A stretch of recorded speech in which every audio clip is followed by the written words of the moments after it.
Hello viewers, welcome to my channel.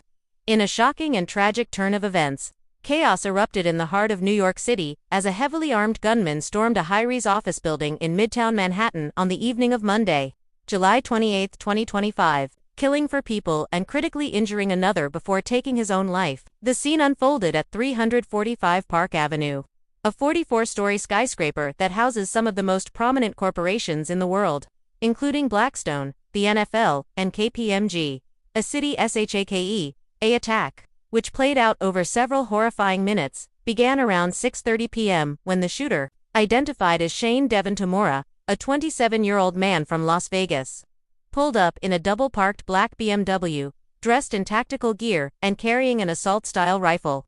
Tamora entered the building's front lobby and immediately began firing. Witnesses described scenes of pandemonium as the shooter opened fire without warning. The first person hit was NYPD officer Darrell Islam, who was working off-duty as a security guard for one of the building's tenants. Officer Islam, a 36-year-old husband and father of 2 with a 3rd child on the way, was mortally wounded in the line of duty. The gunman then turned his weapon on other civilians in the lobby. One woman, reportedly hiding behind a pillar, was shot and killed. 2 other men were hit, one fatally, another left in critical condition. After his rampage in the lobby, Tamora took an elevator to the 33rd floor, where he entered the offices of Rudin Management and shot one more individual before turning the gun on himself. By the time officers reached the 33rd floor, the gunman was dead from an apparent self-inflicted gunshot wound. The VCTM sin total: 5 people lost their lives, including the gunman. The victims include Officer Darrell Islam, 36, a respected member of the NYPD who immigrated from Bangladesh and had served over 3 years with the department. A female lobby worker, fatally shot while seeking cover. 2 civilian men, one in the building's lobby and another on the 33rd floor. A 5th victim, a male civilian, remains hospitalized in critical condition. Tamora had no known connection to any of the tenants in the building, and police say the motive remains unclear. A notebook and suicide note found in his car mentioned grievances about corporate corruption, mental health, and alleged mistreatment of NFL players. Investigators are currently working with federal agencies to piece together the suspect's background and potential ideology. The hero and the HORRO officer, Islam's death has resonated across the NYPD and the wider community. Described by colleagues as humble, brave, and dedicated, he had just started an off-duty shift when he was gunned down. His widow, speaking through a family spokesperson, expressed heartbreak and pride in his ultimate sacrifice.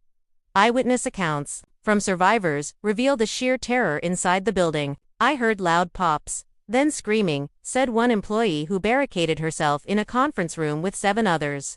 "We pushed filing cabinets against the door and prayed he wouldn't find us." Security footage shows people fleeing, ducking for cover, and pulling others to safety during the harrowing minutes of the attack.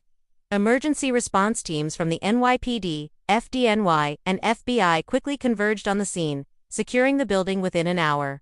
Who was the shooter? Shane Devon Tamora had no prior criminal record, but police say he had a documented history of mental health challenges. He held a concealed carry permit in Nevada and had stockpiled weapons legally.